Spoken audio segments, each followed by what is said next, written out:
Hey homies, what's up? Ryan Wynn here with another episode of Late Night Inks. It's Tuesday. We're going to be talking tools all week. So, the tools we're going to be talking about tonight are the simple tools that you need for making the American comic book. This is a page I found while cleaning my studio. It is from Martian Manhunter, issue 1, page 1, I guess, from a series that never came out, penciled by Brad Walker. Brad used to be a California resident. He lived nearby me, and he was being inked by John Livesey, who I was assisting years ago. So I got to know Brad, and he had agreed to let me have some of these to try out for my portfolio. And this is one that I never finished, but I did find it, and I thought it'd be kind of fun to look over and then, give some examples of how I use the tools on it. I did end up inking Brad on some Green Lantern, and that was pretty fun. Now, I'm fairly happy with what I did here. This is probably 8 or 9 years ago. I had just come off doing the Darkness. I wasn't an assistant to anyone. I was working on my own, so I was kind of using this page to test out. So I would use various tools. But for the most part, I was using the Hunt 102 pen, which is a dip pen, and the brush. So here's the brush we've been using a lot. Now here's the dip pen, which is a metal pen. Let's get in focus there. It's a metal pen, and it gets housed in a body like this. Now a lot of people wrap a little tape around there. I like to take a little bit of kneaded eraser, stick it on the end, and then jam it in there. And that tends to make it nice and snug, because otherwise it's got a little wiggle. Just pinch off the excess, put that to the side. So basically all you need are these two tools to work on American comic books, or anything, but I'm generalizing here, folks, so bear with me. Of course you can do so much more than just American comic books with these, and of course you can use so many different tools, but we're talking as simple as you can get. And if you're looking online for these, this is a Hunt 102 artist pen. Comes in you get a dozen in a blue box like this, and you can get fancier pen barrels than this. This is just the simple brown one that comes with it. I'm just showing you what you can get. And this here is a Raphael size 2. It's the 8404. You can also use the 8408, which has a little sharper point. I prefer this one myself. And you can get a bigger brush for filling in bigger areas or doing bigger brush shapes. I do recommend that. For that, let me see. I thought I had... There we go. Sometimes you can just use a cheaper, bigger brush for that. Take a swig of water here. All right, so let's take a look at this board. Now I did a variety of different things on this board with brush and pen because I was using this page as an example. We got really thin on some of this stuff. I'm going to say everything here except for those shadows and these shadows and those shadows. Everything was the Hunt 102 pen, was the nib, or the pen as it's called. Or the pen, or the nib, I should say, as it's called. And Brad was doing some really fine work. By fine, I don't just mean like, oh man, that's fine. I mean really small, really detailed. And then on this, stuff like this bigger head. Okay, focus. Those are big old brush lines. All right, so what I do is I have my ink in a jar like this. I'm going to move this aside for this example. And have that to the side. Now I've dipped my pen or my brush in a little bit of water. I brush it off on the inside of the jar. Sometimes I'll have a little towel on the side and I'll dab off a little of the excess water. Sometimes you can do that on the edge of the ink jar. I then go in, I dip about. Now I'm used to how far I can dip. I know how much ink I keep in the jar. And I usually keep it about where my thumb's here. That's where I go. Boop, or my finger hits. And we like to go about halfway to 2/3. And you brush off any excess and give a little twist as you do, and it creates a nice point on there. I also have a board set to the side, and you can run it along on the board. I'll set that over. I have a secure spot on the side of my desk. I can show that some other time. I don't really have it set up to twist the camera there. So let's see, what are we going to try to ink? I say we come in and do Hawkman's hand. I'm going to zoom us in, and we're going to use the pen. So I would normally use the pen and the pen for hands and faces. And that's because I like those to be as crisp as possible. And not that I can't get a crisp, clean line with the brush, but I like the angularity that the pen gives. This is a new pen. Didn't really break it in yet, even though I warmed up. Let's see. Something like this, like a lot of people tend to hold the pen and throw it like this. I've got a few different ways I hold the pen. Now here I'm going to start on the shadow side with the knuckles. Hold this down.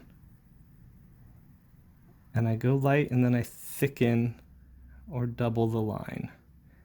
And I'm doing the heavy side on those knuckles first.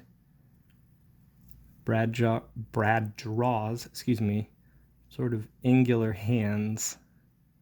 So I want all these lines to be very crisp. So the reason I'm not doing the tops of the knuckles yet is the nib cuts into the paper. And that sort of creates these wet, fibrous paper chunks. So I want to give that a minute to dry, and then I'll come back in and do that so it'll be a nice, clean line. Now that's being pretty picky. You can go in, like when deadlines are calling for it, you just go in, you just kind of do it, and you take that risk. But if you have the time and you're creating art and not product, you want to learn how to do that right. Now there I took a risk and it went a little bolder than I wanted because that line that was connecting there was still wet. So I gotta show you examples on even, gotta let you see me mess up too. I'm doing these heavy, see? I don't know if you could tell there, but the nib just ran out of ink. Go back for a little dip. And the same with the brush, same applies for the brush. You don't want it to go too far past this corner here. You want to just get enough ink in there that it flows. You got to be careful not to drip, and that's why I always say practice. You warm up on these other boards, you get to know the tools before you mess up your drawings. Okay, this is fairly dry now. So we can start connecting some of these lines. We're going to go the heavy side there under the pinky, and we're just going to do the same thing on each finger as we go across.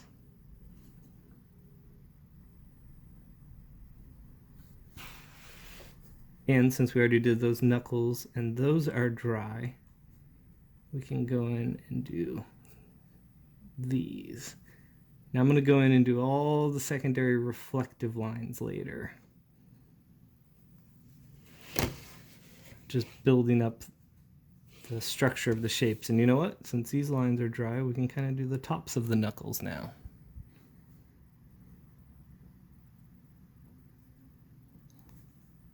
So tomorrow we're going to go over different tools and we're going to go over some tools that I got when I was in Japan a couple years ago, and I forgot I had them. I found them in a closet, all unused. That's going to be really fun. So we'll go over some manga tools and stuff like that. So things like that, and then these faces are where I would use a nib. So let's get a good look at that hand I was just doing.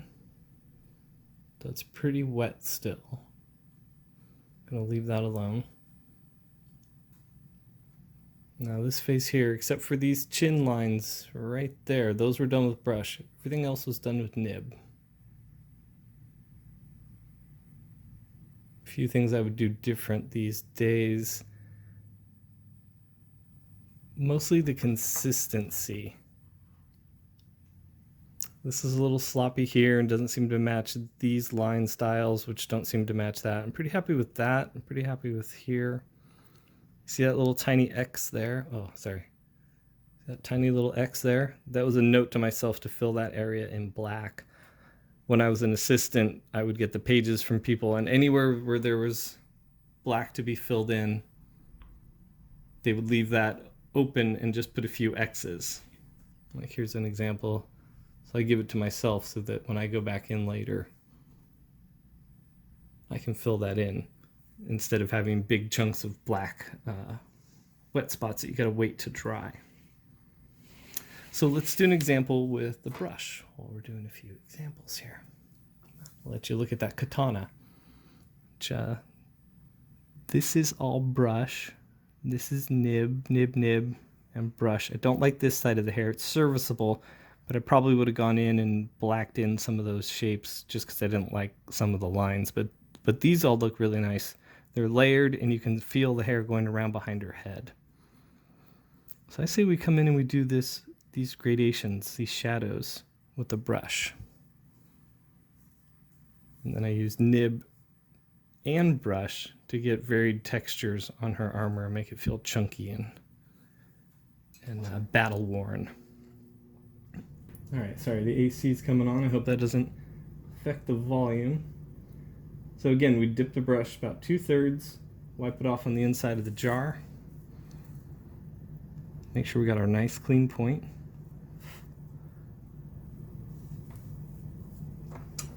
Move my pen over.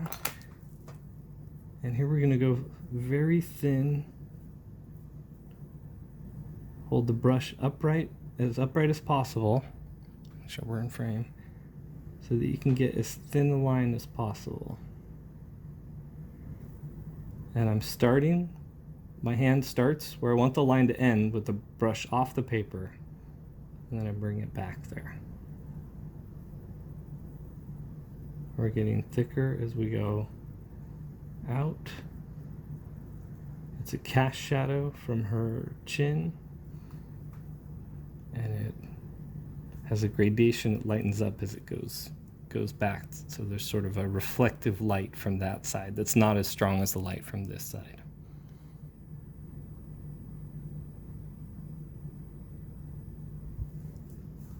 And then we can do a few of the bleeds or the feathering or the rendering, whichever terminology you want to use. Do this here.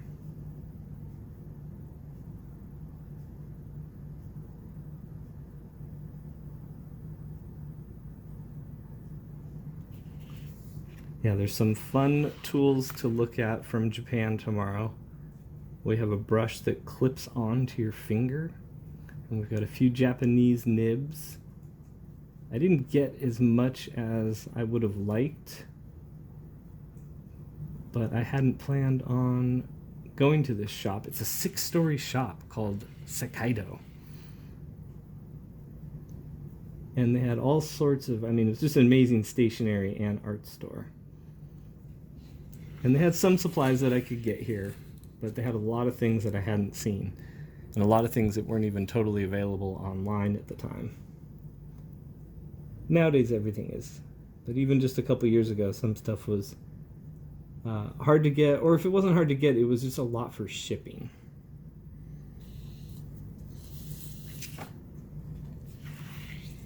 All right, I think that's enough for us tonight. Just a little demo, just a little talk about the tools. and I'm going to wash off my brush. I'm going to put this page to the side, and I'm not going to do an actual brush cleaning, but I am going to kind of show you how I use the Masters brush cleaner. I'm going to zoom back out. See, we're at 15 minutes. That's long enough. Look, I've had this jar for a couple years now. It's old, it's dirty. Now, I will normally lightly brush a little bit. I keep it very wet in there, even though it's kind of dirty. That's because I was just washing out brushes and stuff, just doing a major clean. So I'll go in, I'll maybe grab like a little chunk like that, and I'll work the brush over it, or I'll pick it up and I'll put it over into the lid. And then I'll put a little bit of water in the lid. I'm just gonna fake it here with the dirty ink water for now.